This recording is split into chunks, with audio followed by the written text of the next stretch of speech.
তো আজকের গল্পটা হচ্ছে অনেক কষ্টের। এই গল্পটা শুনে আমি অঝরে কান্না করে দিয়েছিলাম। আজকের গল্পটা একটা ভাইয়া আমাকে শেয়ার করেছে। তো চলো বেশি প্যাক প্যাক না করে ছোট্ট একটা ইন্টু দিয়ে আজকের ভিডিও শুরু করা যাক।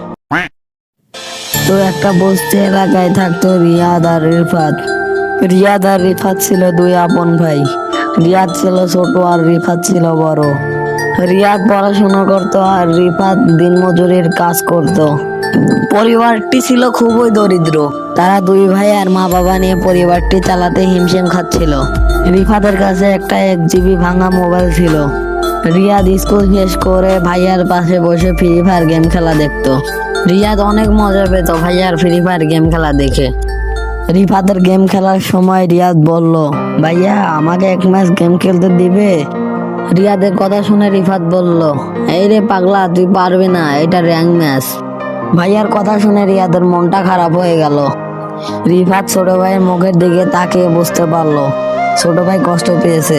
তারপর সে বলল, ঠিক আছে, তোকে প্রতিদিন আমি একটা করে ব্যাটল রয়্যাল খেলতে দেব, কিন্তু মারা গেলে আমি আবার নিয়ে নিব। রিয়াদ খুশি হয়ে বলল, আচ্ছা ঠিক আছে ভাইয়া। এরপর থেকে রিয়াদ স্কুল শেষ করে আর রিফাত কাজ শেষ করে দুই ভাই বসে একসাথে গেম খেলতো। রিয়াদ প্রত্যেকদিন একটা করে ব্যাটল রয়্যাল খেলতো। এনিমি দেখলে পেছন দিয়ে দৌড় দিত। ঘরের মধ্যে লুকিয়ে থাকতো এই ভয়ে যে মরে গেলেই তো ভাইয়া ফোনটা নিয়ে নেবে। রিয়াদ প্রত্যেকদিন একটা ব্যাটল রয়্যাল খেলতে পেয়ে অনেক খুশি হতো। তার কয়েকদিন পর তাদের বাবা মারা যায়। কয়েকদিন কিন্তু পরিবারটি ভালোই চলতেছিল, কিন্তু তার কয়েকদিন পরে পরিবারটির উপর বড় একটি ঝড় নেমে এলো। বাবা হারা দুই ভাই এতিম হয়ে গেল। রিফাত দিনমজুরির কাজ করে যা টাকা পেত তাতে তাদের পরিবার ভালোভাবে চলতো না। রিফাত পরিবারের এই অবস্থা দেখে ভাবলো, এবার আমাকে ঢাকা যেতে হবে। ভাইয়ার ঢাকা যাওয়ার কথা শুনে রিয়াদের মনটা খারাপ হয়ে গেল। রিয়াদ ভাবলো, ভাইয়া তো ঢাকা চলে যাবে, তো এখন আমি কার ফোন দিয়ে ফ্রি ফায়ার গেমটা খেলবো? রিয়াদ একটা গাছের উপর বসে অঝরে কান্না করতে লাগলো। রিয়াদ মাকে নিয়ে ভাইয়ার সাথে বাসের টিকিট কাটতে শহরে গেল।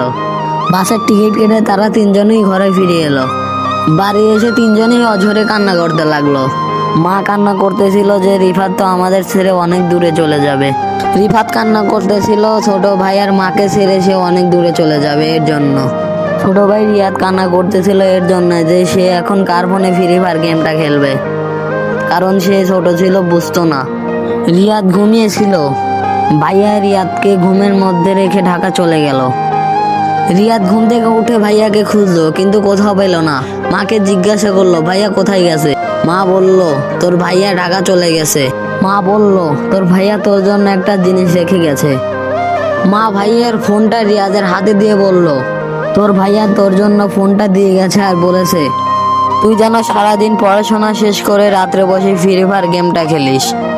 মা রিয়াদকে বলল, রিয়াদ, ভাইয়ার কথাটা কি রাখতে পারবি?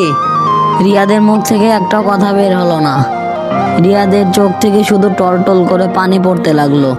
রিয়াদ ভাইয়ের কথা মনে করে মাকে জড়িয়ে ধরে অঝরে কান্না করতে লাগলো। রিয়াদের কান্না দেখে মাও কাঁদতে বাধ্য হলো। আজকের ভিডিওটা এই পর্যন্ত ছিল। যদি ভিডিওটা ভালো লেগে থাকে তাহলে কমেন্টে বলে যাও। যদি চ্যানেলে নতুন হয়ে থাকো তাহলে চ্যানেলটি সাবস্ক্রাইব করে দাও আর বন্ধুদের মাঝে ভিডিওটি শেয়ার করে দাও। সবাইকে জানাই টাটা, বাই বাই, আল্লাহ হাফেজ।